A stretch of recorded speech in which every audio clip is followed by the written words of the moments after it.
Mga ka-idol, Master Basag King na naman mga idol. Eto na yung kasagutan kay Yana. Pinahiram lang kasi ng motor, nagyabang pa mga idol. Ayan tuloy, sikat na sikat siya, kaso sa mali, hindi sa kabutihan. Mga idol, panoodin nyo tong video na to kasi na TV news na siya.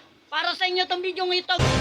Viral ang isang motovlogger na minura at inaway ang isang pickup truck driver sa Zambales.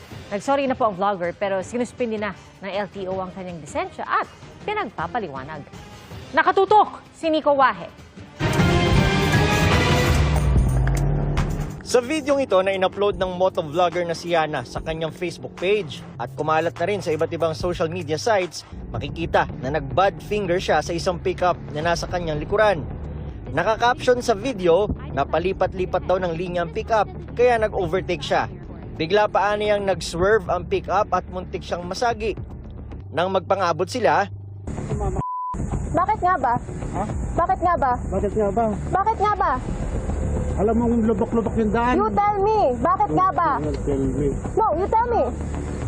You tell me. Huwag kang Bakit nga ba? You tell me. Nagit-git nyo kasi May side mirror pa ako wala.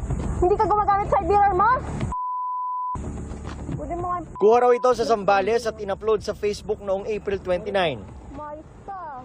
2 araw matapos i-upload ang vlog, nagsorry si Yana sa pamamagitan ng isang video.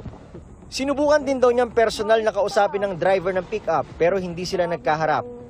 Si Senator JV Ejercito na isang motorcycle enthusiast napansin ang viral video at ipinadala na raw ito agad kay Transportation Secretary Vince Dizon para maaksyonan. Hindi aniya dapat kinukonsinti ang asal ng vlogger at dapat maging leksyon ng insidente. Pinatatawag na ng Land Transportation Office o LTO ang vlogger para magpaliwanag kung bakit hindi siya dapat sampahan ng administrative charge. Pinatawa ng 70 araw ng preventive suspension ng kanyang lisensya. Sinusubukan pa naming kunin ang panig ng vlogger at driver ng pickup.